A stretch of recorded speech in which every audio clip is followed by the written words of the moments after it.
Moi, pendant des mois, j'étais persuadée que mon ami était mon meilleur ami. Il faut savoir que c'est un garçon, quand tu le regardes, c'est un amour. Il est très respectueux, il prend soin des gens. Et là commencent les menaces de mort à mon égard en disant vous avez de la chance que vous soyez en face de moi parce que si je l'avais croisé, je l'aurais tué. Bonjour tout le monde et bienvenue sur Légende. Aujourd'hui, notre invité s'appelle Jonathan et gère une boîte qui s'appelle Cybermoustache. Il est ce qu'on appelle fraudeur éthique. C'est un nouveau métier dont on n'a jamais parlé ici. Il a aussi aidé une victime qui viendra tout à l'heure à la fin de l'émission qui s'appelle Gwen, qui a été victime de cyberharcèlement très violent. Comment il a retrouvé le coupable. Il fait vraiment beaucoup de choses avec sa société. C'est super intéressant. Il a aussi retrouvé et aidé quelqu'un qui était victime d'un harcèlement à la sextape, qui est un vidéaste, un cinéaste qui fait des grands films très connus, dont on ne citera pas le nom dans l'émission, mais on en parlera tout à l'heure. En tout cas, soyez les bienvenus. Chaque semaine, le mercredi, le vendredi et le dimanche, on fait 3 interviews sur la chaîne de Légende. Continuez de vous abonner de plus en plus nombreux. N'hésitez pas aussi à nous dire ce que vous pensez de l'émission en commentaire et à liker la vidéo. Ça nous aide beaucoup pour le référencement. Et puis, vous pouvez nous écouter en podcast audio sur Spotify, Deezer, Google Podcast et Apple Podcast. N'hésitez pas à mettre 5 étoiles aussi sur toutes ces plateformes. Ça nous aide vraiment beaucoup. Au jour du tournage, on est encore premier podcast de France. Donc, merci beaucoup à vous tous d'être là de plus en plus nombreux. Et c'est parti avec Jonathan, le fraudeur éthique. On y va. Bonjour, je suis Jonathan et je suis analyste fraude.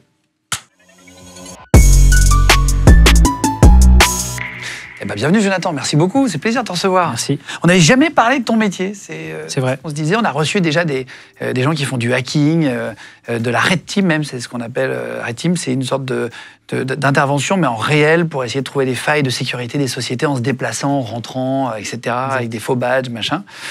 Hyper intéressant. Analyste fraude, et tu luttes contre le harcèlement aussi, qui est très présent sur Internet. Oui. Tu vas aider des victimes qui sont victimes de harcèlement de manière parfois très brutale. On le verra tout à l'heure avec Gwendoline, qui est une victime que tu as aidée. Est-ce que tu peux décrire en 3 phrases vraiment ce que tu fais avec Cybermoustache, et après on va reparler de toute l'histoire. Déjà, j'ai le nom Cybermoustache, mais je suis très loin de ce qu'eux, ils font en cyber. Je suis plus à la base analyste fraude. Donc j'ai travaillé pour plusieurs sociétés dans l'e-commerce.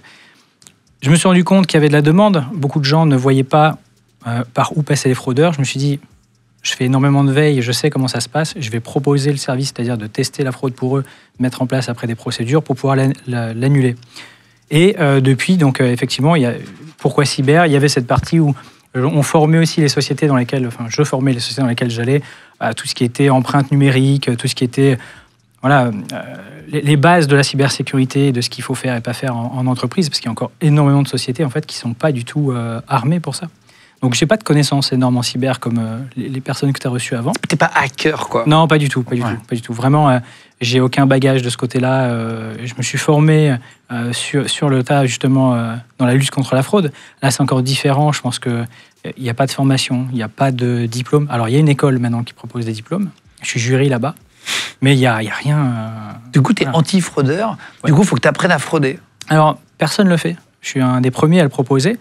En fait, je me rendais compte que énormément de boîtes dans lesquelles j'allais, les personnes qui étaient responsables à la fraude, c'est péjoratif, hein, mais c'était des gens qui étaient là un peu par hasard. Imagine, avant, ils étaient au service client, peut-être qu'ils s'emmerdaient un peu à leur poste, ils se sont dit, bon, qu'est-ce qu'il y a de dispo ? Il y avait une demande parce qu'il commençait à y avoir de la fraude.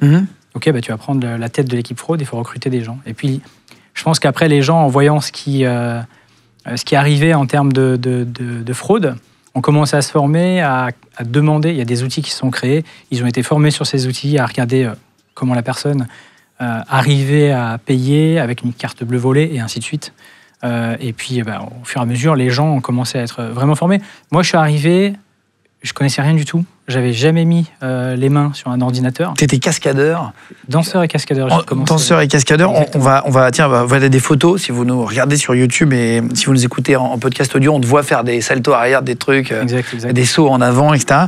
La moustache change un homme. Hein. Ah, ça c'est. On ne te reconnaît pas sans moustache. C'est fou. Hein. Si tu veux changer, passer inaperçu, tu te laisses pousser la moustache, tu changes déjà un peu. Exact. Je la garde uniquement pour quand j'ai une émission, quelque chose comme ça, parce que faut passer aussi un peu inaperçu. Je te dirai après pourquoi.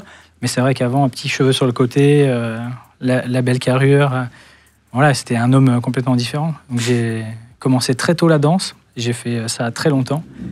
À la fin de carrière pour blessure, je me suis dit, qu'est-ce que je vais faire de ma vie, quoi.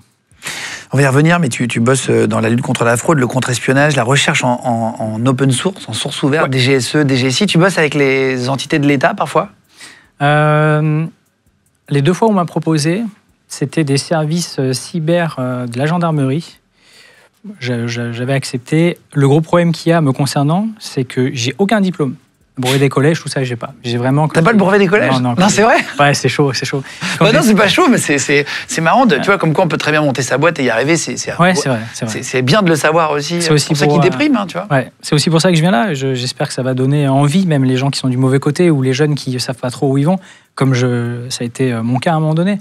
Pas de brevet des collèges, rien. Je pense que j'arrivais pas à rester en place. C'était très compliqué. Mais je me suis formé là-bas, donc à la maison du Bitcoin, mais j'avais jamais mis les mains sur un ordinateur. Et puis voilà, donc je pense qu'ils m'ont refusé pour ça. Pas de bagage. Pas de bagage. Ils sont très bons à la gendarmerie, les enquêteurs. On a reçu Marie-Laure Brunel-Dupin, qui est chef des profileuses de la gendarmerie, qu'on embrasse fort d'ailleurs. Je vous mettrai un lien sous la vidéo au ClickUp si vous voulez aller voir son émission après. Elle est géniale, cette femme, et elle nous a raconté plein d'anecdotes justement sur la recherche. Oui. Elle est dans les cold cases aussi, dans les dossiers qui n'ont toujours pas été élucidés, les affaires non élucidées, comme on dit en français. Exact. C'était vraiment passionnant, et je sais qu'ils ont un très très gros niveau. Tout le monde les respecte beaucoup, la gendarmerie, là-dessus. C'est vrai. Toi, donc, on va reprendre ton parcours, danseur, cascadeur, et à un moment donné, tu vas faire une reconversion, tu vas partir dans une boîte qui s'appelle la Maison du Bitcoin, au départ, qui n'a rien à voir avec ton métier actuel. Carrément. Mais c'est là-bas que tu vas commencer à voir de la fraude et à comprendre. C'était le lieu, pour moi, le plus incroyable, et je pense que c'est ça qui a fait mes connaissances, Enfin, vraiment, je pense que tout ce qui a bâti ma carrière s'est fait là-bas. Et en plus, c'est quelqu'un que j'ai rencontré dans une salle de sport, parce qu'à la fin, je me suis dit, qu'est-ce que je vais faire? Je suis blessé. C'est le patron, tu veux dire, oui. Et c'était une des personnes qui était donc à la direction, effectivement. Et cette personne-là, on discute ensemble et tout. Et puis, il me dit, écoute, nous, on recherche quelqu'un au comptoir. Tu présentes bien, passe nous voir demain. Je dis, qu'est-ce que vous faites? Il fait, on vend de la monnaie virtuelle. Moi, tu vois, j'étais artiste, j'étais même pas dans la tech. Je lui dis, de la monnaie virtuelle, ça marche comment? Puis il me dit, écoute, passe demain, on a des super beaux locaux, on est dans le sentier et tout. J'arrive là-bas, effectivement, des locaux magnifiques.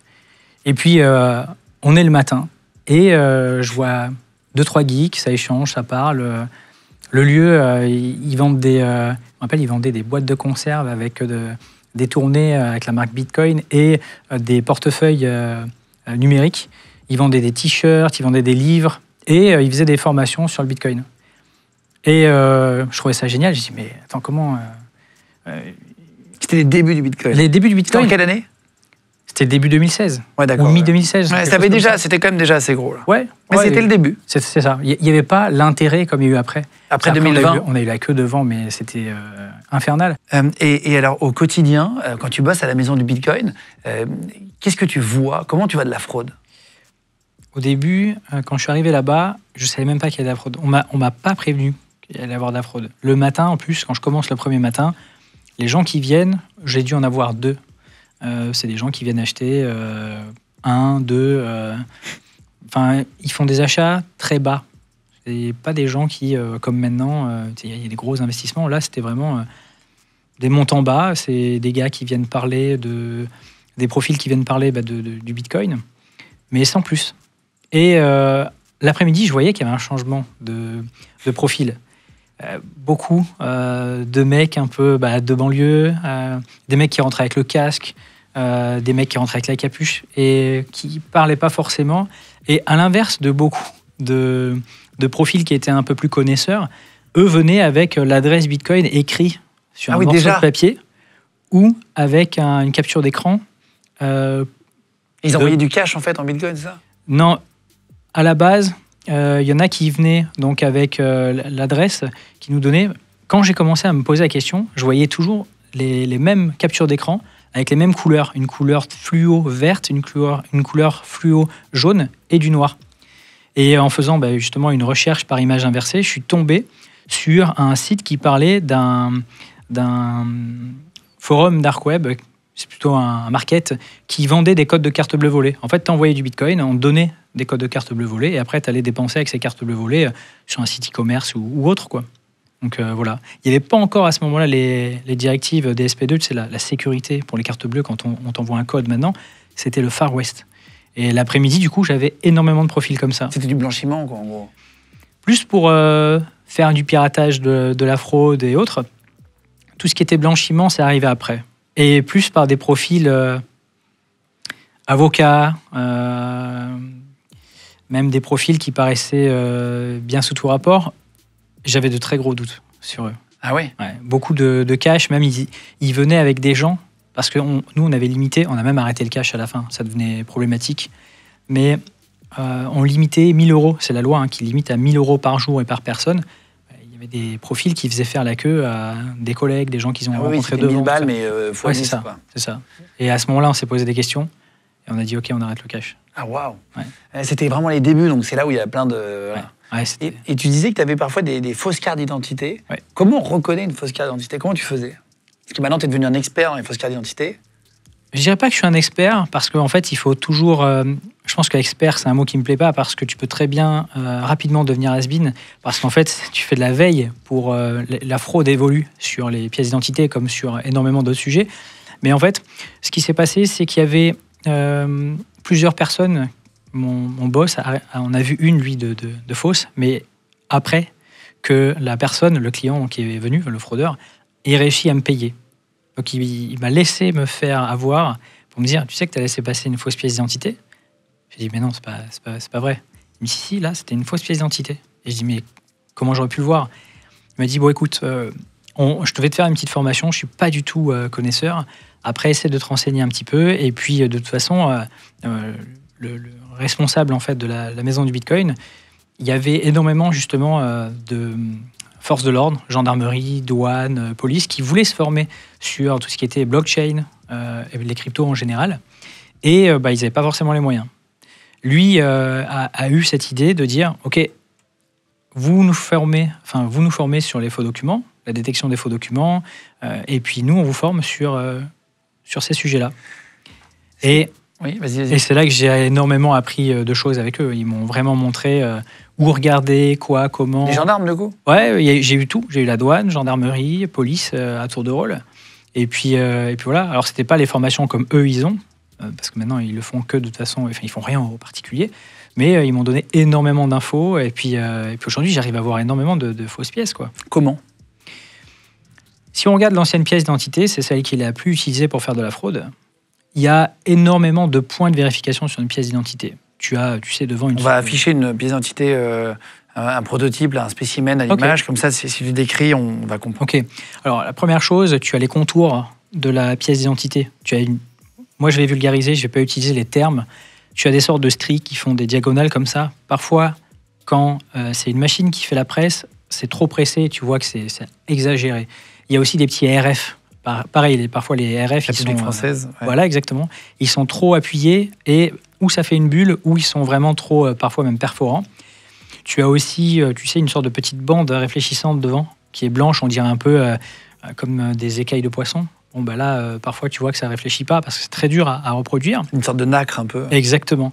Et tu as le petit RF, une bande avec plein de RF qui passe comme ça devant et qui est dorée. C'est une encre, pareil, spécifique. En la bougeant, tu vois que l'encre change de couleur. Elle est dorée, un peu violette et autres. Tu as aussi, quand tu as la tête donc du profil sur la pièce d'identité, au-dessus, il y a ces initiales. Ça, souvent, les fraudeurs l'oublient. Ils font tellement à la volée qu'ils ne changent pas les initiales. Et du coup, tu fais non. RF aussi. Ouais, voilà, c'est ça, exact. Et puis, tu as aussi la qualité de la photo, comment elle est placée, comment elle est découpée. Tu as aussi 3 points, 3 trous qui apparaissent, que tu peux avoir en surbrillance. Et après, sur le verso, tu as aussi énormément de points comme ça. Tu as aussi une sorte de petite pastille derrière qui sert à rien. Moi, j'ai cru que c'était une puce NFC comme sur les nouvelles, mais c'était pas le cas, c'était pas encore en place. Tu parles des cartes d'identité un peu anciennes, ouais, exactement. Pas les toutes dernières. Oui, quoi. Oui. Les cartes à puce, ça va être plus compliqué. Ouais. Voilà, il y a énormément de possibilités. Sur les nouvelles, c'est un peu plus compliqué quand tu es connaisseur de se faire avoir. C'est comme le permis. Moi, j'ai encore le vieux permis rose. Ouais. Qu'on déplie, etc., qui est un peu abîmé, machin, ouais. Etc. Ça, c'était plus facile à copier que les nouveaux, j'imagine. Ouais. Et puis, je pense qu'il y a eu des vols sur les supports, et puis après, c'était très facile à refaire. C'était quoi que tu voulais nous montrer? Tu voulais nous parler d'un système. Alors malheureusement aujourd'hui il ne marche pas pour vous expliquer, mais si tu peux expliquer et on mettra quand même une illustration, tu nous montreras après l'émission. Okay. Tu nous enverras une vidéo, mais tu as un logiciel qui permet de fabriquer une pièce d'identité de quelqu'un en 2 secondes. Oui, exactement. Tout le monde a pensé, c'est une fausse. Tout le monde a pensé que c'était une intelligence artificielle. Ça avait fait énormément de bruit. Tout le monde a repartagé cette fake news. Et en fait, moi, j'ai commencé à chercher un peu de partout si je pouvais la trouver. Je me suis créé un compte dessus. Et en fait, c'est un générateur d'images. C'est un jeune qui a fait ça. Et incroyable. En fait, tu as tous les pays représentés avec des supports, c'est-à-dire des documents.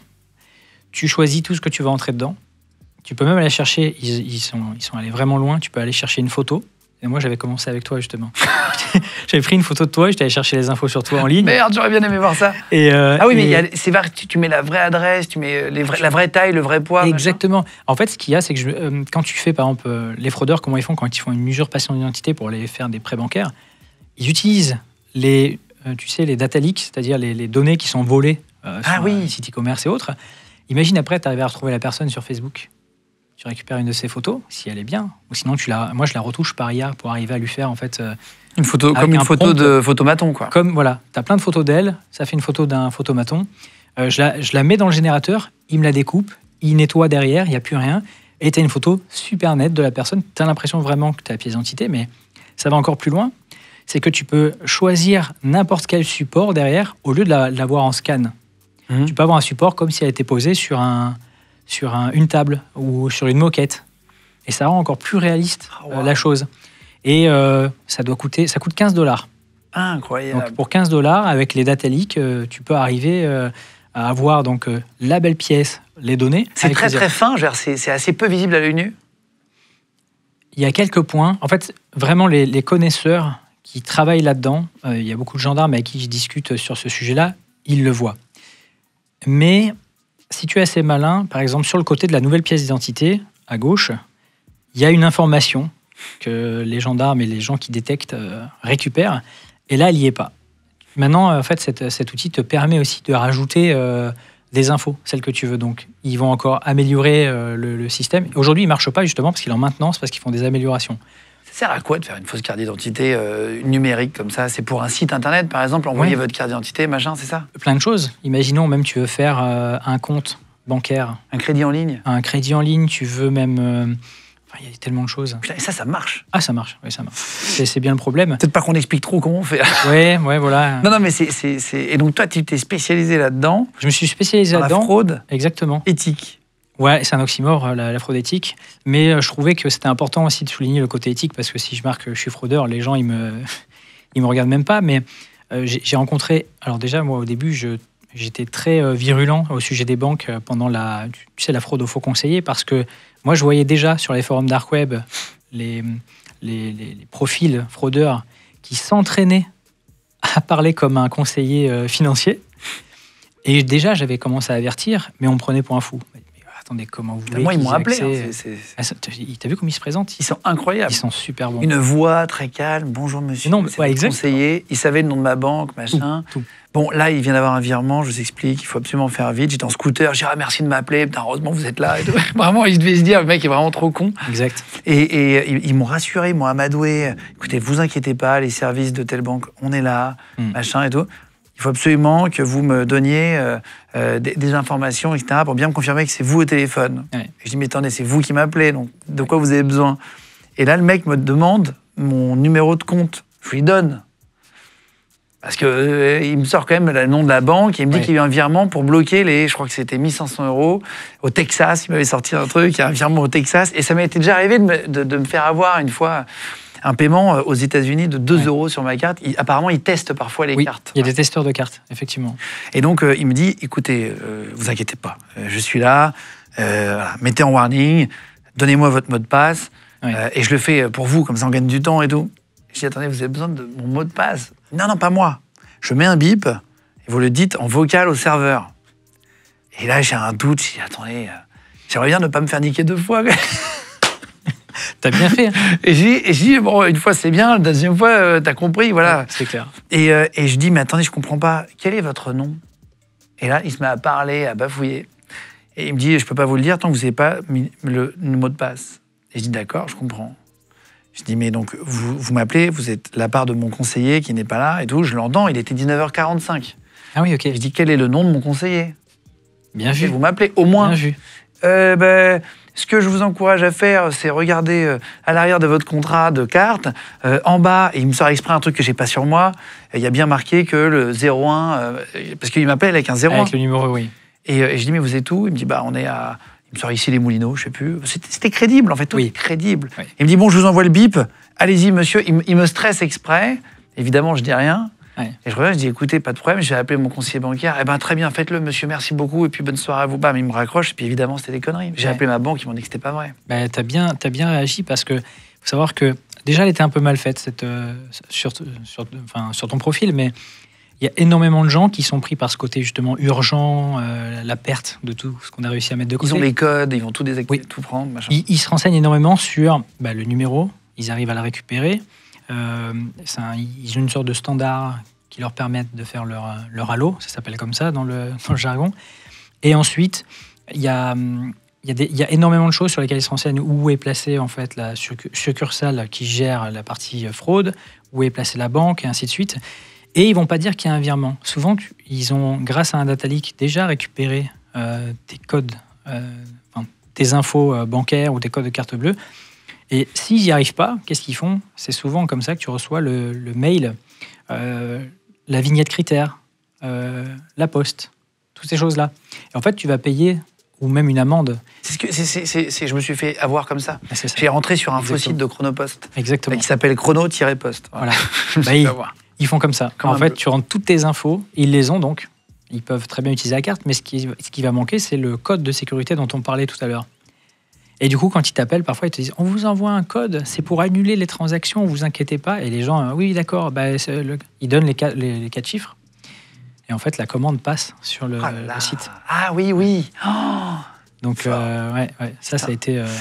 Ils ont fait pareil avec des virements, pareil avec... Maintenant, ils évoluent à chaque fois, en fait, parce qu'ils voient un petit peu les sécurités qui arrivent. Si vous avez un coup de fil qui n'est pas votre conseiller bancaire, qui ne donne pas le numéro, et normalement, aucune banque ne demande votre code. Ce n'est pas possible. Jamais. Aucune information. Et puis même, j'ai envie de dire, c'est un peu péjoratif ce que je veux dire, mais une banque, est-ce que vraiment, elle a le temps d'appeler chaque personne qui se fait frauder?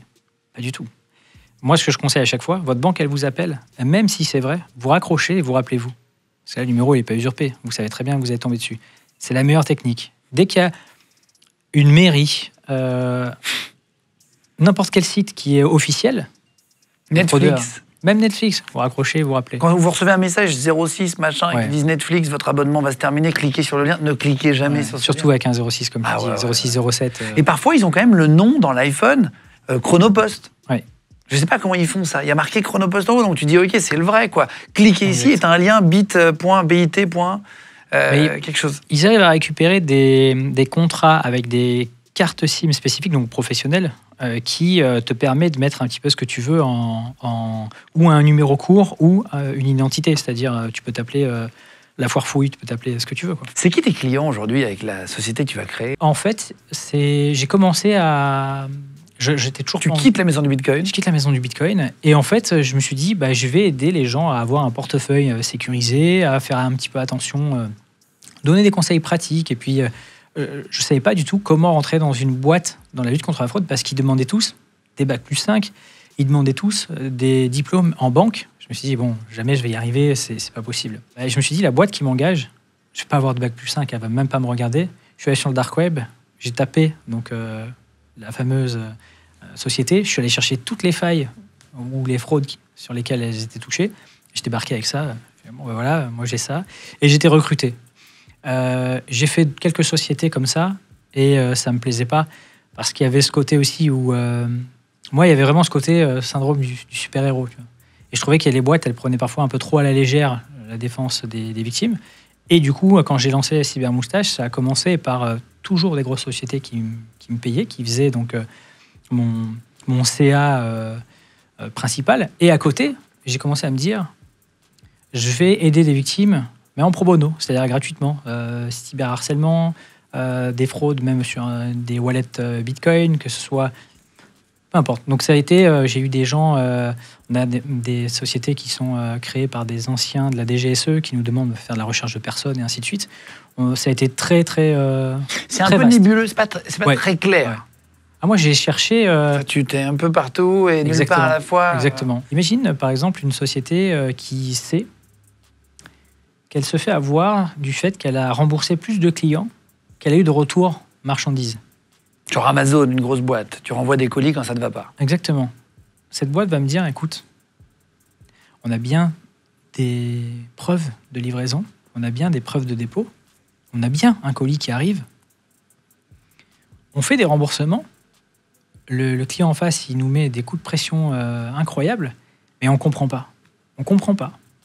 Et du coup, par exemple, bon, cette fraude-là, maintenant, elle est connue, mais pour beaucoup de grosses sociétés, j'ai fait donc cette fraude-là, je l'ai testée, j'ai fait de la veille pour comprendre comment elle était faite. Une fois que j'ai compris comment elle était faite, je l'ai essayé donc chez un de mes... Tu fraudes? Ouais, voilà, je l'ai fraudé. Et une fois qu'on a réussi à la faire, et j'ai compris, je fais waouh. C'est super bête et en même temps super ingénieux. Et puis, je vendais ce service-là. Je dis, écoutez, je fais 2 commandes, je les fraude. Une fois que vous comprenez, vous avez bien été fraudé avec mon numéro de commande, je viens vous présenter la fraude et puis on voit ce qu'on peut mettre en place comme procédure et ainsi de suite. Et voilà. Qu'est-ce que tu fais là, par exemple? Tu veux dire à ce moment-là? Bah oui, c'est quoi la fraude? Alors, la fraude au retour, c'est une fraude super connue chez les jeunes. En gros, tu achètes un iPhone, une Play 5, ce que tu veux. Voilà, on va dire, très bien, un iPhone, c'est clair, ça vaut, on va dire 1 000 €, c'est un peu plus cher. Voilà, c'est toujours de toute façon au-dessus de 500 ou 700 €. Ouais. À ce moment-là, quand tu reçois ta commande, directement, très rapidement, les acheteurs, fraudeurs, vont te dire la couleur ne me va pas, ou c'est pas la bonne taille, la bonne capacité, enfin peu importe, une excuse, mais nulle, parce que de toute façon, tu le vois sur l'annonce. Ils disent, OK, moi je veux le renvoyer, j'ai un droit de rétractation de 14 jours. 14 jours. Donc la société le comprend, envoie un bordereau de retour, jusque-là, normal. Sauf que sur le bordereau, moi je l'ai essayé avec mon téléphone, pour te dire comme ça a été simple. Je suis allé gommer avec mon outil, Draw. J'ai gommé, en fait. Il y avait marqué, imaginons une société e-commerce comme Amazon. Tu vois l'adresse où tu dois renvoyer ton colis. Tu vas aller sur Internet et tu vas taper cette adresse. Tu vas arriver sur Google Maps et on va te dire toutes les sociétés qui sont autour. Imaginons coller Amazon juste à côté, tu as Carrefour. Amazon est le numéro 1, Carrefour est le numéro 2. Je vais gommer, je vais marquer Carrefour de telle rue et je vais le coller sur un colis, mais il n'y aura rien dedans. Je vais mettre des feuilles, de la publicité. Je vais le donner au facteur. Lui, le facteur, il ne sait pas que tu as fait cette modification. Il va scanner. Ça veut dire que là, le tracking est lancé. Dans le code qui est scanné, le code barre, il y a juste l'information entre Marseille et Paris, le colis doit passer par Lyon. Il n'y a rien d'autre qui est vérifié. Donc, si tu fais à peu près le même trajet, tu ne vas pas éveiller les soupçons des machines. Putain, c'est incroyable. Voilà. C'est hyper simple, en fait. Hyper simple. Le facteur qui va le recevoir avant sa tournée, il ne sait pas non plus que ce n'est pas la bonne. Donc, il va les distribuer. La personne qui est au dépôt, combien de colis elle reçoit par jour? Voilà. Oui, c'est des quantités énormes. Donc, elle va signer pour tous ces colis qui sont arrivés. Il y aura marqué livré. Putain, c'est fort, ça. Et là, le client, lui, il va mettre des coups de pression. Vous savez qu'il y a le code du consommateur. Au lancement du tracking, vous avez 14 jours pour me rembourser. Mon avocat prendra contact avec vous. Le pire, c'est que comment tu prouves que tu n'as pas vraiment reçu le colis? Il n'y a pas de possibilité. Donc, eux, ils font appel à leur, ton assurance juridique avec la banque, plus signer le conso. Et là, ça bombarde. Et les sociétés, elles ont tellement peur d'être contrôlées par la DGCCRF pour le code du consommateur, ainsi de suite. La plupart du temps, ils remboursent. Et j'ai vu des sociétés... Ils te remboursent les 1700, 1900 balles d'un iPhone sans avoir reçu. Ah oui. Et tu as des sociétés pour des 700 000 € en 2-3 mois. Oh la vache. Mais attends, mais quand ils voient un client qui renvoie toujours des produits, ils se posent pas la question de tiens, c'est peut-être un mec un peu finalement... Il faut s'amuser à changer. Donc ils vont le faire une fois à tel endroit, une fois à tel endroit, une fois à tel endroit. Maintenant, il y a tellement de services possibles... En ligne? De partout, oui, que là... Et comment tu as réussi à rattraper ça? Il y a plusieurs choses. Peut-être pas tout expliqué, du coup. Mais... Non, mais tu peux t'amuser à les piéger du fait que... là, par exemple, ce que moi, j'utilise, c'était du pansement. Parce qu'en fait, moi, je crois profondément, et tu vois, je t'avais dit que j'ai été dur avec les banques au passage des faux conseillers. Là, c'est avec les transporteurs. En fait, c'est leur outil qui est pour moi archaïque. Ouais. Il y a tellement de choses possibles techniquement et qui coûtent pas cher pour pouvoir pallier à ça, mais ils le font pas. Je sais pas, pour l'instant, c'est en pourparlers. Ils font, voilà. Moi, ce que j'avais mis en place, c'était, OK, on va dire que pour le climat, on n'offre plus les retours. Donc la personne, en fait, elle va payer son retour. Mais ce qui est bien, c'est que si elle fait, elle, son retour, nous, on ne lui fournit pas le bordereau. Donc, elle est capable de nous donner aussi une preuve de livraison. Juridiquement, comment tu te défends? Tu vas commencer sur un cahier à dire, OK, ça, c'est la signature pour 3 mois. C'est une signature qui est dans nos process. Si ce n'est pas cette signature-là sur le bordereau de retour, ça veut dire que c'est un faux. Et du coup, on refuse le remboursement. Et du coup, toutes les 3 mois, on s'amuse à changer de signature pour prouver qu'en fait, ce n'est pas nous qui avons signé. Et puis, si quelqu'un vient, on fait non, nous, à cause de cette fraude-là, on a mis ça en place. Voici la signature pour cette date-là, c'était pas la bonne. Donc les boîtes, en gros, elles t'appellent pour essayer de contrer ce genre de trucs-là. Voilà. C'est quoi le profil des fraudeurs? Est-ce que c'est tu vois, toujours, j'en sais rien, tu disais tout à l'heure des jeunes, est-ce que c'est toujours des professionnels de ça? Est-ce que ça peut être le père de famille lambda qui... Bon, bah, un iPhone, ça fait 1900, je disais 1000 balles d'ailleurs pour le donner un chiffre rond, mais c'est plus quasiment 2000 maintenant. Ouais. Tiens, tu te payes une semaine de vacances. Exactement. C'est quoi les profils? C'est tout type de gens? Ça a beaucoup changé. À l'époque, c'était vraiment, je pense, des gars qui étaient un peu geeks. Et aujourd'hui, en fait, il y a ce côté ubérisation de la fraude. Aujourd'hui, par exemple, tu vois, la fraude que je viens de t'expliquer, il y a des profils fraudeurs qui vont vendre la technique à des gens pour qu'ils sachent la faire. Il y en a d'autres qui vont la faire pour toi. Imaginons, toi, je te dis, bah, écoute, c'est un peu compliqué quand même. Si tu veux, je fais cette fraude-là pour toi. Tu vas être remboursé, tu me donnes 20% du remboursement. Ah ouais. Et du coup, il en fait pour... T'as des professionnels de l'arnaque. Ah ouais, ils ont des channels, imaginons Telegram ou sur le dark web. Et en fait, ils ont, ils font de la pub. Ils font même le classement des boîtes les plus faciles à escroquer parce qu'elles remboursent en peu de temps, parce que... Enfin voilà, il y a un classement. Et lui, en fait, il a carrément un tableau de chasse. Imaginons, j'en choisis un. Ils ont tous des tableaux de chasse où les clients postent avec leur téléphone, avec leur ordinateur en disant rembourser en 1 semaine grâce au Telegram, machin. Et lui, ça lui fait de la pub et du coup, il engrange encore plus de clients. Et c'est surtout ce côté-là où on te dit non, mais c'est pas de la fraude, je m'occupe de ça. Il marque ton téléphone à moi 70%, je m'en occupe. Mais il te dit pas que c'est de la fraude. Et du coup, je pense qu'aujourd'hui, la fraude, c'est tout type de clients. T'as déjà été menacé par des fraudeurs que t'as démasqués? Ouais, justement, sur plusieurs types de fraudes. Et la première fois, ça a été justement... tu sais, à un moment donné, je pense que j'étais habitué. Je recevais sur les réseaux, parce que moi, je parlais énormément, que ce soit sur le dark web, sur des channels. Je parlais. Et parfois, quand t'es pas... moi, vraiment, je me dis, il faut vraiment avoir le dialecte de la street. Parce que parfois, tu parles avec eux, ils comprennent tout de suite que tu n'es pas de leur milieu. Et, ils prennent pour un flic. Ouais, et puis souvent, ils te menacent. Donc ça, pour moi, c'était normal. Mais un jour, en fait, le problème qu'il y a, c'est que sur une enquête, je me dis, je suis sûr d'avoir trouvé une info. Il fallait rentrer dans un forum. Et pour rentrer dans ce forum, il fallait partager sa pièce d'identité, payer et être parrainé. Moi, grâce à un gars avec qui j'ai échangé, j'avais pour sûr le parrainage. Payé, c'était 50 € en Ethereum.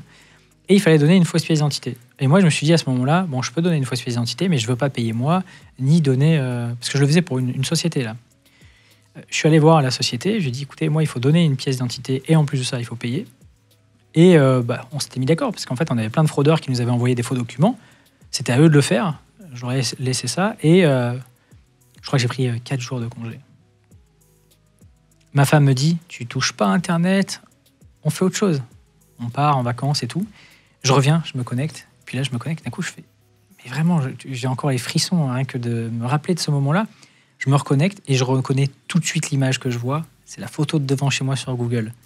Et là, je fais... Wow. Et tu sais, tu restes bloqué. Attends, ils t'ont envoyé une photo, tu veux dire? Ils ont fait... On a compris. Parce qu'en fait, après ça, on avait... le gars qui était avec moi, en analyste, il avait compris quels étaient les profils... En fait, il y avait tout dedans qui expliquait qui nous touchait. Et du coup, il avait commencé à aller bloquer les comptes des fraudeurs. Alors qu'il aurait dû m'attendre. Et en fait, ce qui s'est passé, c'est que eux, qu'est-ce qu'ils font? Pourquoi ils demandent la pièce d'identité? Ils regardent les 4-5 dernières personnes qui sont rentrées pour voir après sur Google ou ce qu'ils trouvent sur eux, pour voir si c'est pas des policiers, des ils vérifient. Des analystes. J'étais Mais énorme. t'avais pas mis ton nom pourtant. Ah si. Ah si, t'as mis ton vrai nom. En fait, ce qui s'est passé, c'est que la société, quand je suis parti, au lieu de mettre une fausse pièce d'identité, ils ont dit non, nous, juridiquement, on n'a pas le droit de faire ça. Ils ont mis ma pièce d'identité, ils ont payé. Ah, les débiles. Et du coup, ça, je le comprends pas tout de suite, tu vois. Parce que moi, je vois ça, je dis, mais qu'est-ce qui se passe? La photo de devant chez moi. Du coup, j'appelle tout de suite la deuxième personne et tout. Il me dit, mais non, mais je comprends pas et tout. Et du coup, tous les deux, on se dirige vers les RH, et en fait, il me dit, ah, mais c'est pas les RH qui ont géré, c'est le côté juridique et tout. Et du coup, on va là-bas. Et le juridique, en fait, non, c'est mort. Et puis, ma pièce d'identité. Photo devant chez toi et ensuite? Et photo de devant chez moi, ils avaient commencé à marquer. Et en plus, tu sais, quand t'as des menaces de mort et qu'on s'est pas quitté, ça va. Là, ils ont ma pièce d'identité, ils ont l'adresse. Et quand tu regardes le nombre d'abonnés, enfin de subscribers dessus, tu te dis, waouh, sur le nombre de personnes présentes, je crois qu'il y en avait un peu moins de 10 000. Tu te dis sur... Followers sur LinkedIn, tu veux dire, par exemple? Non, sur le channel des... sur le channel, ah là là, ouais. Ok. Et je me dis, sur 7 000 personnes, 10 000 personnes, il n'y en a pas un qui serait un peu fou pour venir. Imagine, il habite à côté. Il est dans le groupe, mais il habite à côté. Là, j'ai vraiment commencé à avoir peur. Et j'ai déménagé. Ah putain, ouais, quand même. J'ai déménagé. J'ai vraiment eu peur, cette fois-ci. J'ai déménagé, j'ai pris... on a mis des caméras, j'ai pris des armes, et j'ai pris des chiens. C'est vrai? Ouais, et on allait dans un endroit... C'est Walking Dead, là, ton truc. Ouais, franchement. Et je suis allé dans un endroit complètement perdu. Genre, sur Google. Parce que s'il y avait des vrais dangereux, tu sais pas, quoi. Là, pour moi, il y avait beaucoup de jeunes dessus. Mais par le passé, j'ai vu des choses, même à la maison de Bitcoin et tout. Je sais que dans le lot, tu as toujours un ou deux qui ont rien à perdre et qui sont complètement barrés. Ouais. Là, imagine, tu coupes un forum comme ça qui, par jour, gère les fausses commandes de 10 000 personnes. Imagine de combien on parle, d'argent, combien ça représente. S'ils peuvent même me frapper. Enfin, moi, clairement, j'avais peur pour ma femme, mon enfant. Et voilà, je parle jamais de ma vie privée, j'ai pas de bague. Ma femme et moi, on s'est mariés. Elle a pas mon nom, prénom. Mon enfant, il n'a pas mon nom. Parce que ça demande quand Donc, même. tu vois, moi, j'ai vraiment... cloisonné. Je monte en voiture, je ferme. Enfin, c'est plein de petits trucs que tu commences à prendre... Tu regardes dans tes rétros au feu rouge? Ouais, avant, je m'en foutais complètement. Et les gens, plein de personnes à qui j'en ai parlé, disent « Non, mais il est parano. » Parce que tu as eu d'autres affaires comme ça, tu disais? Plusieurs menaces comme ça, ouais, j'en ai déjà eu. Ouais, des menaces souvent. Il n'y a pas si longtemps que ça, j'ai réussi à... Le pire, c'est que là, je tombe sur un site de scammer sur de l'investissement en crypto. Et ce qui me paraissait complètement fou, c'était que des magazines très connus dans la crypto, en ligne, tu vois, des sites, partagent leurs scams parce qu'ils étaient payés. Et du coup, moi, j'ai été très dur avec eux en parlant de ce scam. Et tu as l'AMF, l'autorité des marchés financiers, qui l'ont mis sur une liste noire. Et la grosse bêtise que j'ai fait, c'est que tu appelais pour prendre un rendez-vous avec eux pour pouvoir être investisseur. Donc moi, je m'étais inscrit, j'avais marqué Marcel Patulecci comme dans Les Inconnus. C'est vrai? Et du coup, je me suis dit, je vais les appeler. T'as un air de Cartman. C'est vrai? Putain, je trouve un... Non, vous trouvez pas? Il n'y a que moi, non? Et non, l'AMF, en fait, les avait bloqués. Je me dis, je vais les appeler. Et sur mon téléphone, j'ai une carte SIM d'enquête. C'est une carte SIM, en fait, qui est un peu spécifique. Elle est chiffrée et elle permet d'utiliser un numéro de téléphone anglais à chaque fois. C'est-à-dire, à chaque fois que j'appelle, il y a un nouveau numéro qui apparaît sur le téléphone de la personne qui reçoit l'appel. Mais moi, tu ne peux pas m'appeler. Et du coup, je m'en sers. Parce que les gens ne peuvent pas me recontacter. J'utilise ce numéro-là. Enfin, je vais pour utiliser ce numéro-là. Mais c'est tellement petit, les deux lignes, que je clique sur mon numéro, enfin ma carte SIM personnelle. Du coup, j'appelle. Et moi, avec ton numéro de téléphone? Avec mon numéro de téléphone. C'est Marcel, ça va et tout, je vais investir et tout pour mes enfants plus tard.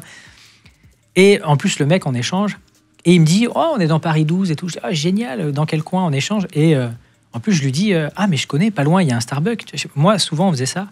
Quand on appelait des gens pour vérifier si c'était bien eux qui avaient passé commande, on disait, ah, il y a quoi autour de chez vous? Et quand il ne savait pas répondre, il raccrochait, et puis tu comprenais. Et là, il me dit, ouais, c'est ça, le Starbucks, on y mange encore. Il n'y a jamais eu de Starbucks. Moi, j'étais à ce moment-là en train de regarder, il n'y a pas de Starbucks. Donc, je savais que c'était vraiment du scam. Si le mec, c'était pas un scammer, pourquoi il me ment sur ça? Et du coup, je raccroche. Je me dis, ok, scam. Le soir, je sors mon poste, il y a l'AMF, tout ça et tout. Je pars en vacances. Pareil. Et cette personne-là m'appelle pendant les vacances. Et je me dis, mais attends, comment ça, il m'appelle sur ce numéro-là? J'étais... Pareil, les frissons qui reviennent. Je décroche, il fait « Bonjour, Marcel ?» Je fais « Oui, c'est moi, c'est moi. » Il dit « Pour l'investissement, on fait comment ?» Je dis « Écoutez, là, c'est un peu compliqué, je suis en vacances, mais on se rappelle quand je reviens. » Il fait « Vous revenez quand ?» J'ai dit « Le 26. » Ils font « Ok », ils raccrochent. Le soir, il y a un autre appel, je réponds pas. Et en fait, mais vraiment la bêtise. Et je pense que les gens vont dire « Oh, c'est un enquêteur, il fait des bêtises. » Tout le monde fait des bêtises. C'est sûr, tu as des failles, tout le monde a Exactement. des failles. Le fraudeur, justement, le pirate, tout ce que tu veux, ils en font. Et c'est comme ça qu'ils se font attraper un jour. J'avais laissé sur la messagerie, je disais « Jonathan Spédel, vous êtes bien sur... » Oh putain. Et le mec, il fait « Mais c'est pas Marcel Palacci. » Ils vont sur Google, ils tapent Jonathan Spédel, ils tombent directement sur mon LinkedIn, ils voient mon post. Où, en fait, en plus, je fais le malin. Je dis que je me suis fait appeler Marcel Palacci, que c'est du scam, tout ça et tout. Ah, t'expliquais que t'étais... J'ai expliqué. Moi, jamais expliqué une affaire en cours. Moi, justement, j'explique. Oh, ils sont sur liste noire. Pour moi, c'était fini. Ils feront plus de mal à personne. Il faut juste que les gens se renseignent. Et du coup, pour moi, c'était réglé. Et je reçois le message où il me dit mes données personnelles ont été utilisées. Et en plus, tu sais, comme si c'était plusieurs personnes qui l'avaient créé, ce message, parce que c'était pas les mêmes typographies. Tu voyais que c'était du copier-coller. Du coup, il parlait d'un moment donné des données personnelles, de pourquoi je parle de ça, de non, on est très bien, et que si je change pas ou j'enlève pas mon poste, j'aurai des problèmes bien plus graves. Du coup, moi, j'échange. Ok, quel est le problème bien plus grave? 2 secondes après, mon téléphone, il sonne, je décroche, il fait le problème bien plus grave, c'est que l'année prochaine, tu partiras pas en vacances, et de toute façon, tu iras plus jamais de ta vie en vacances, si tu vis encore. Clac. Et là, je fais what? Et là, pour le coup, j'ai eu moins peur que d'habitude, parce que je me dis, bon, attends, faisons quand même... je suis caché à un endroit, je suis armé, il y a des caméras. C'est quoi cette vie? J'ai un Doberman, il fait 50 kilos, j'ai d'autres chiens, enfin, je me dis, c'est... Ok. Ça s'est stabilisé ou tu es toujours un peu dans cette atmosphère quand même? Plus ça va être connu, ta société, plus les emmerdes vont avec le succès. Hein. C'est ça. Et je pense qu'il y a tout le monde qui fait un peu ça sous couvert. Au début, je ne comprenais pas parce qu'il y avait beaucoup de gens dans l'OSINT qui floutaient leur visage. L'OSINT, c'est Open Source Intelligence. C'est trouver les infos exactement. Ouvertes. Quoi. Je sais plus comment, Avec de la méthodologie, en fait, tu vas chercher ce qui est ouvert à tous, ce qui n'est pas illégal. C'est juste qu'en fait, tu vas chercher spécifiquement, pour vulgariser, des infos avec des techniques. Non, mais il y a toute la partie blanche, toute la partie noire qui est illégale, oui. Et il y a une espèce de zone un peu grise dans l'OSINT pour les hackers, qui parfois, tu mets un petit pied, tu reviens, tu prends une info, tu fais un pont sur le blanc. Si tu arrives après à la blanchir, il y en a beaucoup qui le font, c'est vrai. Bien sûr, non mais c'est un truc... Les services de renseignement le font aussi, exactement. Il n'y a pas le choix, à des moments, s'il faut une info, tu vas juste prendre une petite info un peu de manière plus... Exactement. Pour tracer un pont légal, mais tu es obligé de... Exactement. Tu es obligé de jouer avec leurs armes aussi, sinon tu... Ah ouais, c'est clair. Ouais. Moi, je suis comme ça. Après, la loi, elle est différente. Je sais qu'il y a des gens qui sont... je suis devenu comme ça aussi. Tu sais, au départ, je me disais, c'est un fraudeur, il n'y a pas de loi. Si, il y a des lois. Donc, malheureusement. Et ouais, exact. Ça irait plus vite s'il n'y avait pas de loi, sur plein de choses. Malheureusement, ça irait plus vite des deux côtés aussi. Avant de faire rentrer une jeune fille que tu as ramenée, tu as demandé gentiment... Enfin, t'es gentil et bien venir parler sur un plateau, c'est pas facile. Hein. Ouais, c'est clair. Surtout en vue de l'affaire. Tu peux expliquer juste ce que l'on va entendre? On va la faire rentrer, je ne sais pas son prénom. On va l'appeler Gwendoline. On va l'appeler Gwen, très bien. Ce qui s'est passé, c'est que j'ai pas eu affaire à elle au début. J'ai été contacté encore sur LinkedIn. Et en gros, non mais attends, c'est juste pour dire, en gros, c'est une victime de harcèlement que tu as sauvée. Exactement. Et pour donner un exemple, quand on a préparé l'émission, l'équipe a proposé que tu fasses venir quelqu'un parce que c'est encore plus limpide d'avoir l'histoire des deux côtés. On va faire rentrer Gwen, si tu veux bien. Je te raconte pas trop avant, mais on garde un peu de suspense. On la fait rentrer maintenant et on en parle tous les trois. C'est parti. Voilà, on vient de faire rentrer Gwen en plateau. C'est pas ton vrai prénom. Non, du tout.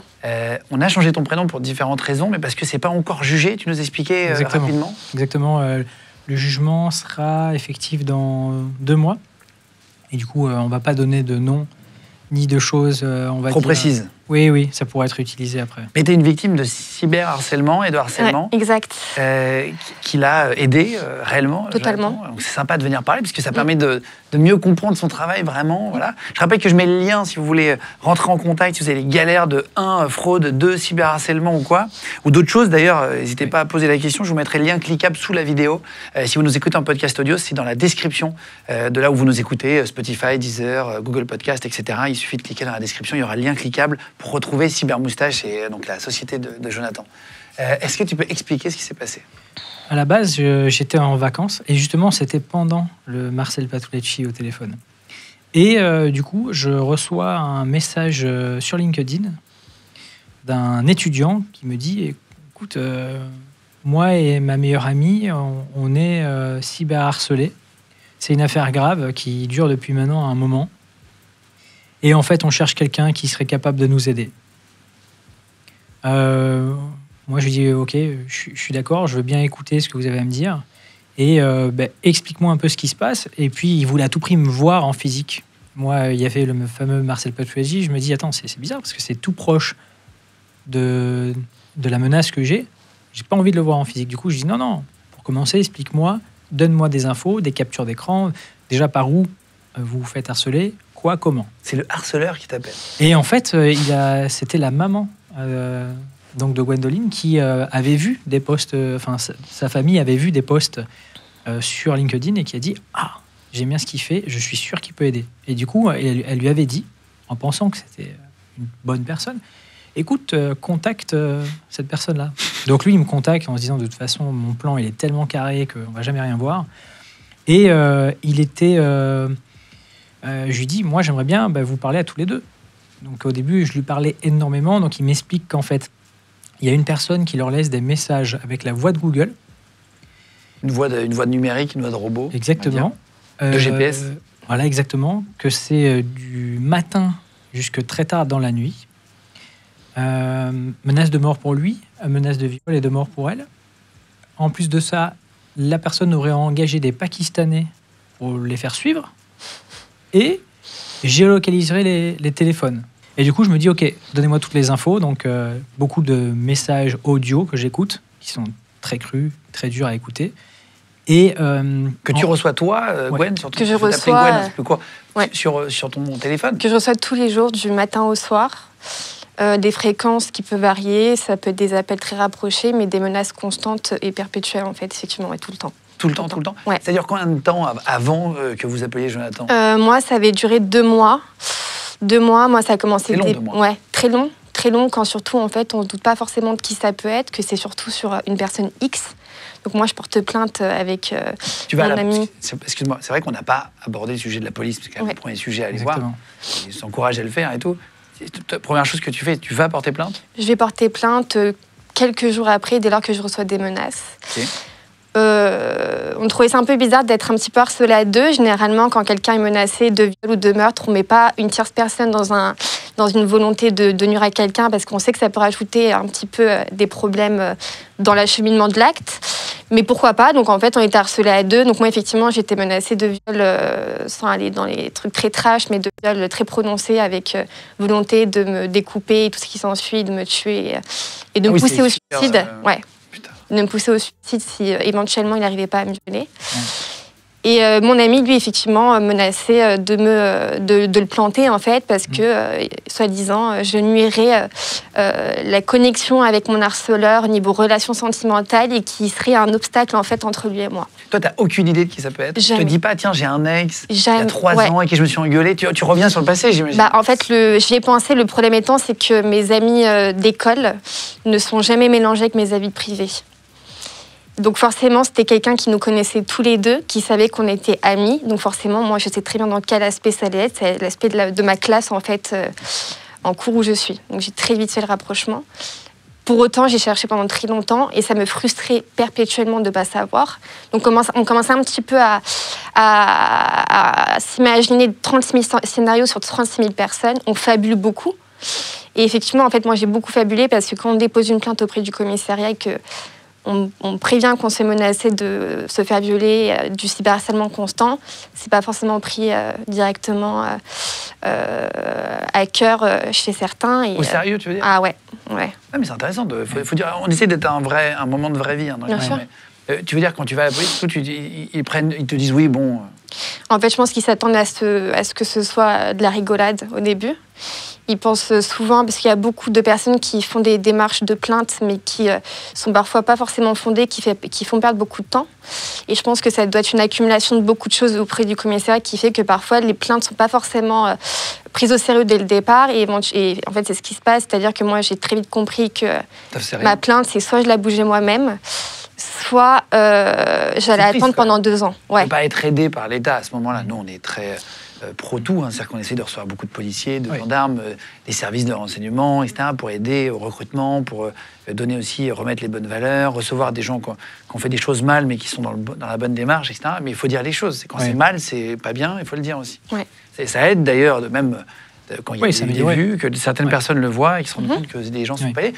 Ils n'arrêtent pas de faire des campagnes contre le cyberharcèlement, le harcèlement, mais s'ils n'aident pas derrière, c'est totalement ça, ouais. Là, ce qui était compliqué, moi, si je me mets à leur place, ce qui était compliqué, c'était que l'harceleur, qui a déposé plainte avec elle... Elle a déposé plainte aussi, lui. Ouais, justement. C'est justement. Et lui, il était dans le trop. C'est-à-dire que lui, comment, en tant que policier, je peux croire ce qui est dit, parce qu'elle, il y avait la version qui était fondée et sérieuse. De l'autre côté, il y a de très gros doutes. Moi, c'est comme ça que ça a commencé vraiment à me donner envie de faire des tests de tout ce que j'entendais, je voyais. Ah, tu t'es dit, il y a un truc qui est pas clair de son côté. Exactement. Et en fait, moi, la police, elle a été... ils ont été très distants, à distance avec moi, parce que qu'est-ce que vient faire ici un enquêteur externe qui a, pas de diplôme, une société, mais comment qu'est-ce qu'il a comme pouvoir? Et du coup, je suis arrivé avec un rapport complet avec tout ce que j'avais cherché, ce que j'avais trouvé, alors je suis resté neutre, parce que tu peux pas dire ok c'est lui, mais bon, dans le rapport tu comprends vers où je vais et pourquoi je pense comme ça. Et eux, à partir de ce moment-là, quand en plus de ça, ça a évolué en mal vers la fin, ils ont agi très rapidement. Parce que c'est assez rare quand même. C'est-à-dire quoi évoluer en mal? C'est-à-dire qu'ils commencent à faire des menaces plus précises, plus... Sur la fin, il a compris qu'il y avait un doute sur lui. Et les nerfs lui ont fait mal agir. C'est-à-dire que moi, il m'appelle et il me dit, je crois que Gwendoline va dire que c'est moi parce qu'elle est plus distante avec moi. C'était à cause de moi. Je lui ai dit, il y a un doute. Tant que la police ne fait rien, continue d'aller à l'école comme si de rien n'était. Super dur à faire. Putain, c'est clair. Elle a accepté de le faire, mais je sais pas combien de temps ça allait durer. C'est pas cool de ma part aussi, parce que tu vois, je me dis, il y a tout le monde, le corps enseignement, dans le corps enseignant, tout ça, donc elle est protégée. Elle y allait, mais forcément, super dur quand la personne, elle est tout le temps... Tu sais qu'il y a une personne autour de toi qui te veut du mal. Voilà, exactement. Oui. Et puis cette personne, très, très prenante. Et puis, à un moment donné, il a compris qu'il y avait quelque chose qui n'allait pas. Il m'a appelé moi, il me dit, écoute, je comprends pas, Gwendoline, elle doit penser que c'est moi. Moi, ça m'énerve. Et je voyais, il commençait à monter en pression. Et elle me dit, il est très bizarre avec moi. Et moi, quand il m'appelle et qu'il me dit ça, je lui dis, écoute, Gwendoline, je lui ai écrit à côté, sur le téléphone, et je lui dis, prends tes affaires et tu rentres tout de suite chez toi. Tout de suite. Putain, t'as dû avoir... Attends, je me permets. En vrai, des frissons, là. C'était un hyper compliqué parce que moi, quand Jonathan... En fait, moi, c'est très, très compliqué pour moi, psychologiquement parlant. Et c'est vraiment ça aussi le problème du cyberharcèlement, c'est que c'est pas forcément physique, mais psychologique, l'impact qu'on prend en pleine face, en fait. Moi, pendant des mois, j'étais persuadée que mon ami était mon meilleur ami, qui m'aidait dans le simple but de me soutenir et de me dire tu vois, on vit la même chose, je suis là pour toi. Inconsciemment, en fait, quand on fait une rétrospection en arrière, moi, je me suis plus isolée du monde extérieur qu'autre chose, parce que du coup, en fait, avec beaucoup de mensonges créés de sa part, et moi, étant dans un environnement psychologique hyper fermé, hyper noir dans ma tête, moi, ma seule raison et ma seule vision de la vérité, c'était mon ami, en fait. Mais quel enfer. Oui, en fait, tu te fais trahir par le tien. Ah ouais. Par les siens, on dit toujours, on se fait trahir par les siens. Totalement. Et c'est le cas dans tous les cas qui arrivent chez nous. Allez, 90% du temps, je mets un 90 comme ça au hasard, mais on y est proche, c'est quelqu'un que vous connaissez. Tu lui dis de partir en urgence de l'école, quand tu l'as au téléphone. Quel est le profil du mec, sans trop le décrire, mais c'est un profil un peu nerveux, un peu dangereux ou un peu invisible? Moi, j'allais te dire un truc, c'était ce qui me choque à chaque fois. quand les gens sont proches et qui font partie de l'affaire comme ça, il y en a beaucoup. Jamais tu les soupçonnes. C'est vrai. Tu te dis, tu leur donnes le bon Dieu sans confession. Ah, et moi, ce qui m'a choqué au tout début, c'est que sa voix, quand il me parlait, oui, monsieur, très pro, très... Et elle me fait entendre des échanges qu'ils ont tous les deux. Ouais, ça va et tout. Je fais, waouh, attends, qui c'est ce mec-là? Ah, c'est même pas la même façon de parler. C'est pas le même mec du tout. Et là, du coup, je me dis, bon, attends, là, il y avait tous ces petits trucs qui me disaient, il y a quelque chose qui cloche. Elle s'enfuit, tu t'enfuis des cours. Ouais. Donc, ouais. Elle appelle, tu flippes là. En fait, je parlais avec Jonathan en privé sur WhatsApp. Et sur mon deuxième téléphone, je lui parlais, je lui dis, hey, prends tes affaires, rentre chez toi maintenant. Et d'accord, moi, je dis, non, t'inquiète pas. Parce que depuis que Jonathan en fait, m'a aidé à comprendre les choses, effectivement, je jouais un rôle totalement jusqu'au bout, avec beaucoup de peine, mais je le faisais parce qu'en fait, on arrive à un stade où on pense un peu comme un robot. C'est-à-dire, moi, j'ai mon cerveau en off et je pensais surtout à ma sécurité avant tout, sachant qu'il y a eu des facteurs qui font qu'éventuellement, potentiellement, il pouvait passer à l'acte. Quand Jonathan m'écrit ce message, je me dis, écoute, il pense que tu l'accuses. Barre-toi. Moi, j'étais en plein cours, donc je ne me voyais pas prendre mes affaires et me barrer, d'autant plus que le corps enseignant n'était pas forcément au courant de ce qui se passait. Ça restait beaucoup en interne, il n'y avait que la directrice de l'établissement et la pédagogie qui était plus ou moins au courant. 20 minutes après, les cours se terminent, je reçois un appel de ma directrice qui me demande de venir dans son bureau d'urgence. Du coup, j'y vais. Elle me dit, écoute, Jonathan m'a contacté, il faut que tu partes d'urgence. Prends tes affaires, va-t'en, prends un Uber et rentre chez toi. Mais il ne pouvait pas, appeler la police puis te sécuriser Non, parce que actuellement, la plainte était en cours, était ouverte. Les enquêtrices étaient sur le dossier. Pour autant, il n'était pas encore en train d'être pris en compte parce qu'ils attendaient des retours de magistrats pour accéder à nos lignes téléphoniques, ce qui prend parfois du temps. Et du coup, on ne peut pas accuser quelqu'un sur lequel on n'a pas... surtout que on est présumé innocent. Voilà. Et surtout que moi, je lui faisais croire que je ne l'accusais pas. Et c'était un peu un grade hyper compliqué. Donc, je prends mes affaires, je m'en vais. Et la directrice, pour me laisser le temps de partir, convoque mon ami dans le bureau et lui fait croire un scénario du type comment vas-tu, est-ce que tu as pu avancer dans l'enquête pour me laisser le temps de partir. Et là commencent les menaces de mort à mon égard en disant vous avez de la chance que vous soyez en face de moi parce que si je l'avais croisé, je l'aurais tué. C'est vrai? Et il met une grosse pêche dans un mur. Ah, waouh! Ouais. Il avait un antécédent judiciaire déjà, s'il était connu, Non. C'est ce qu'il disait. Oui, lui, il disait, mais rien. Parce que justement, en fait, mon enquête, pour te dire, moi, je commence à demander tous les enregistrements vocaux, puis ils me disent qu'aussi, ils sont suivis. Devant chez lui, il y avait une caméra, apparemment, il y a une personne qui serait venue devant chez lui, qui aurait posé des questions. Je dis, ces photos, ces vidéos, je les veux. Moi, je demandais toutes les infos pour remettre l'histoire dans l'ordre. Ils m'ont contacté, mais ils étaient sûrs que c'était quelqu'un de leur classe. Et lui avait une embrouille avec... Qui ça, ils m'ont contacté? Gwendoline et... Donc, ils m'ont contacté quand on a commencé à parler, en fait, tous les trois. Eux m'ont dit, on a des doutes sur une personne de la classe. Parce que elle, comme elle t'a dit tout à l'heure, c'était scindé entre ses amis et les gens de sa classe. Et du coup, en fait, ce qui s'est passé, c'est que, ok, moi, j'étais parti sur quelqu'un de la classe. Quelques jours après, il me dit... Je suis sûr que c'est lui. Pourquoi? Ma carte bleue a été utilisée pour des séances de voyance à distance et on m'a pris 2000 €. Wow. Moi, je touche le paiement avec la fraude dans les sociétés. Je me dis, c'est impossible. Aujourd'hui, si on veut utiliser ta carte à distance, surtout pour 2000 €, il y a forcément un code, une validation. Non, je ne l'ai jamais fait. Ok. Tu peux me donner, dans ce cas-là, un relevé de compte? Est-ce que tu peux me donner? J'ai dit, parce qu'en plus, même juridiquement, s'il s'avère qu'on trouve quelqu'un et qu'il a vraiment fait ça, on va demander. Lui, il dit ça, ouais. Voilà, moi, je lui dis, on va demander devant le tribunal, est-ce que tu sois remboursé? C'est normal. Et en fait, 1 jour, 2 jours, 3 jours, rien qui est fourni, jamais. Du coup, je me dis, bon, ça commence à être bizarre. Et je dis, attends, elle était où, cette voyante? Elle était dans une rue à Paris, il me donne juste le nom de la rue. Donc, à l'OSINT, je tape voyance telle rue et je tombe effectivement sur Monique Voyance. Je tombe sur le site. Je me dis, je vais regarder sur une autre page, je mets Monique Voyante et cette Monique Voyante, elle a un cabinet dans toutes les villes de France. Je dis, ok, peut-être qu'elle fait du distance, c'est ce qui explique aussi. Sauf que lui me dit, moi je suis allé là-bas, j'ai vu la voyante Je lui ai tendu mon téléphone avec la photo du gars de la classe. Elle m'a dit oui, c'était bien lui qui est venu. Et en plus de ça, je lui ai dit que, parce que sa demande apparemment aux copains de classe, c'était est-ce qu'il serait en couple avec Gwendoline?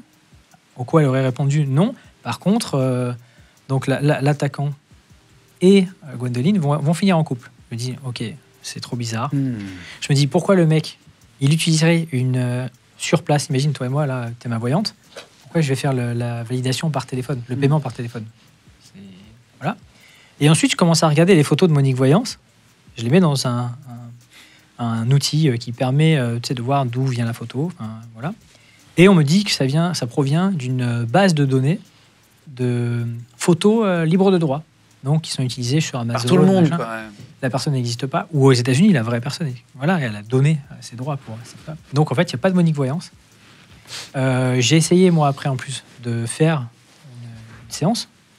Et effectivement, on me demande les codes, on me demande un contrat écrit par SMS. Donc, déjà, ça mettait à mal tout ce qu'il m'avait raconté. Je vais même sur place regarder, il n'y a pas de cabinet de voyance. Donc là, je me dis, c'est quand même gros, très, très gros. Et en fait, plein de choses comme ça.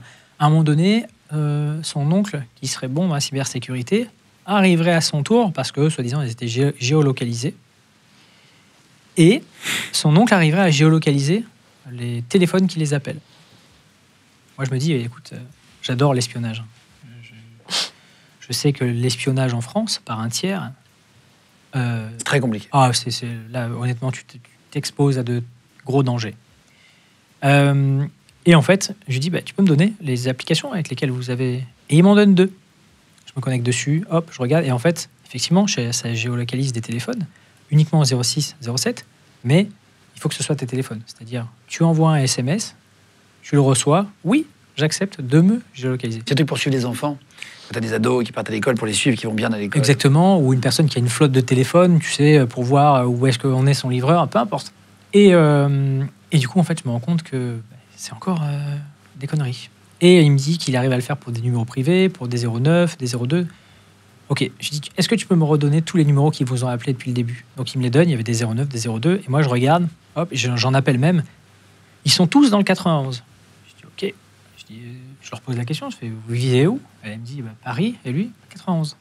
Bon, c'est quand même bizarre. Je regarde les professionnels, c'est il y avait des chichas, il y avait des épiceries, plein de trucs comme ça. Ouais. Et là, je me dis, ça fait quand même beaucoup de choses. Et ensuite, moi, j'avais vraiment à cœur d'arriver à voir s'ils étaient vraiment géolocalisés. Donc déjà, je regarde les téléphones, ça donne rien, je m'en doutais. Mais en plus de ça.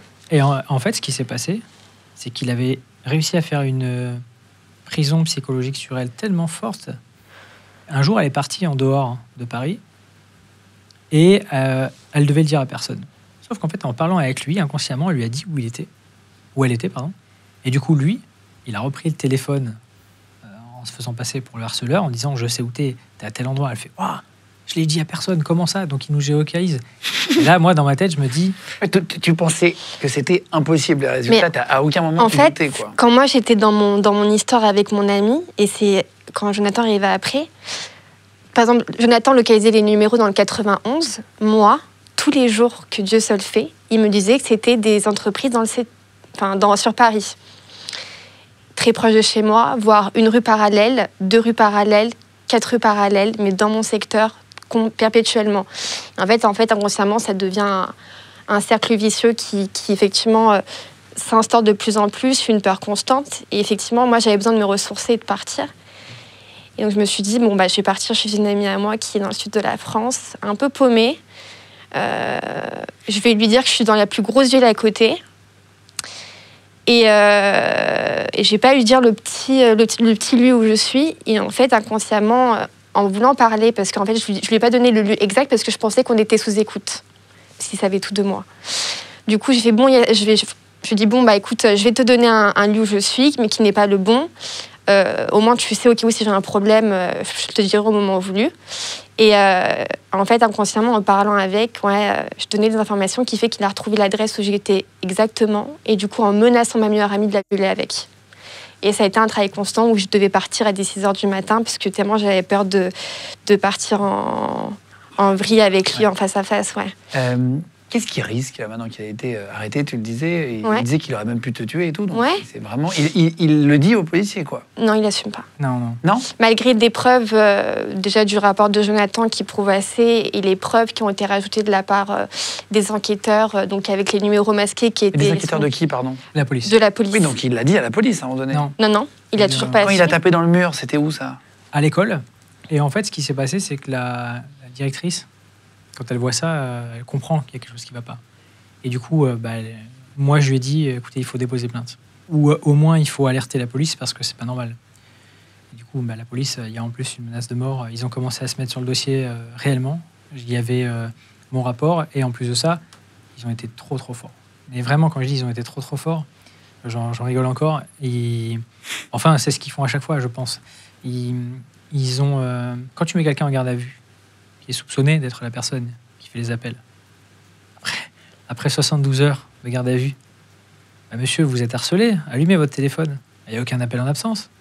Et l'autre victime, il n'y a aucun appel en absence. Comment ça se fait? Alors que c'était tous les jours depuis 3, 4, 5, 6 mois. Tu vois, Ça fait 24 heures qu'il n'y a plus rien, monsieur. Voilà, Ouais. c'est bizarre. Là, ils l'ont gardé plus. Ah ouais, Et c'est très rare dans un cas de cyberharcèlement. 48 heures?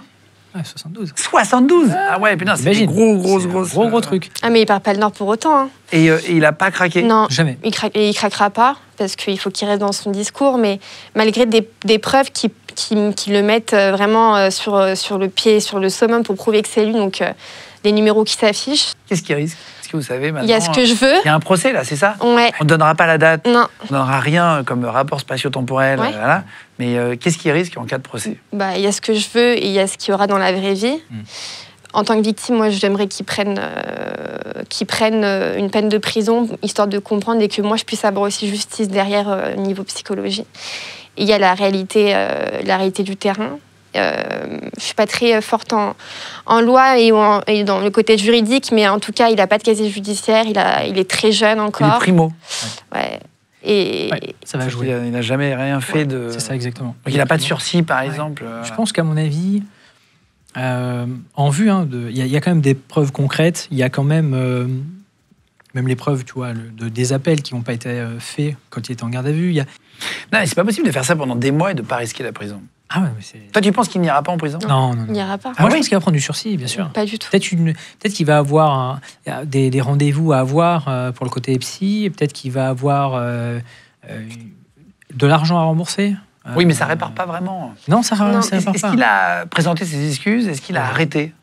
Alors, il a arrêté parce qu'il sait que nos téléphones sont sous écoute et quoi qu'il arrive, même ses numéros de carte prépayée qui bornaient perpétuellement sur lui, il sait qu'il est surveillé quoi qu'il arrive, donc il ne le fera pas. Il pourrait demander à une tierce personne de le faire, mais très vite, on sait que ça remonte à lui. Il a arrêté, j'ai plus de menaces de mort, plus de menaces de viol.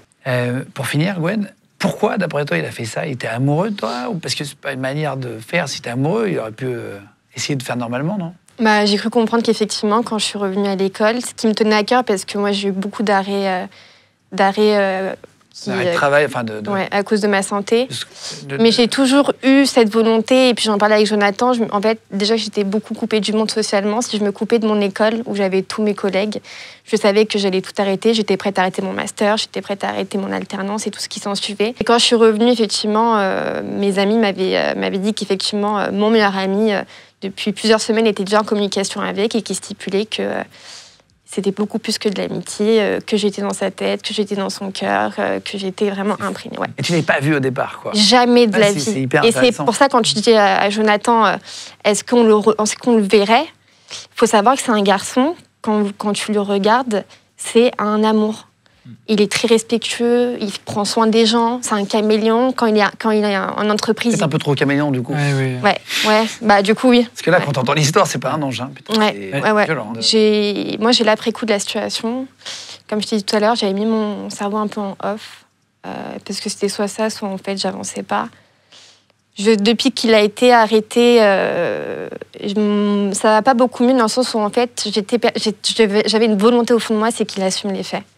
Ça m'aurait fait quand même un petit pansement en disant qu'en fait, ok, il a assumé, il sait qu'il a fait une connerie, qu'il faut plus qu'il recommence. Le fait qu'il continue dans un mensonge perpétuel à vouloir me nuire fait qu'actuellement, je ne suis pas en capacité de reprendre mon travail. Je suis suivie par l'Association des aides de victimes de Paris pour des suivis psychologiques et je vais être en complémentaire avec un autre psychologue.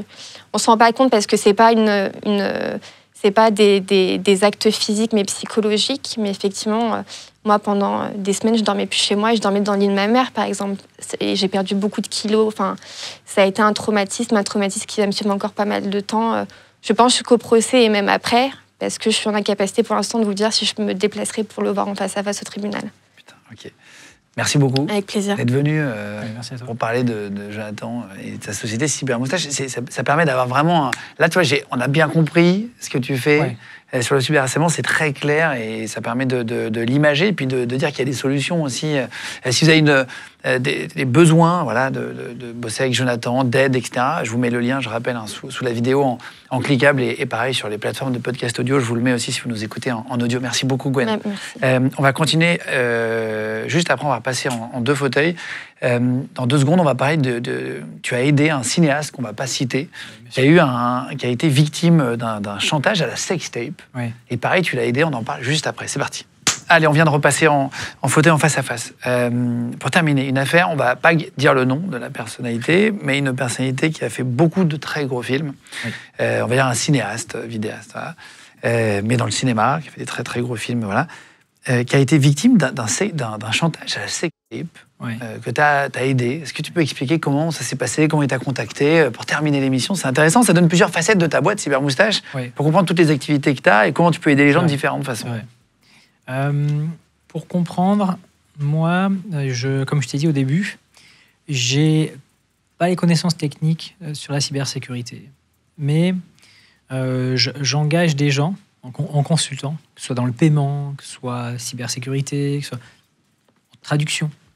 Et donc là, j'ai une personne avec qui je travaille souvent, que j'apprécie. Je lui dis, OK, là, je pense qu'il y aura un peu de cyber, viens avec moi. Et on est contacté donc par une boîte tierce avec qui on travaille de temps en temps. Et qui nous dit, on a un gros cas. En fait, on a un client à nous qui est sous le coup d'un chantage à la sextape.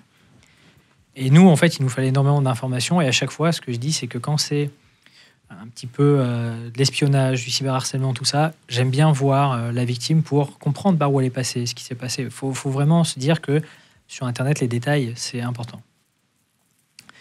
On arrive directement donc, chez la victime et on est un peu gêné. En fait, t'entends parfois, dans ce que je fais, j'entends toujours la vraie vie privée des gens, parfois l'intimité. Et il faut vraiment être détaché de ça, il ne faut pas juger. Mais là, ce qui était bizarre, c'était que sa femme était présente et tu voyais qu'il y avait quelque chose de très solennel et en même temps très gênant. Et puis, en fait, il nous explique que il avait voulu aller sur un site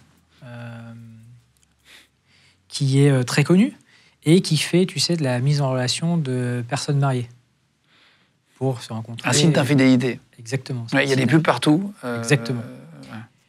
Du coup, il crée son compte et directement. Alors qu'il est connu.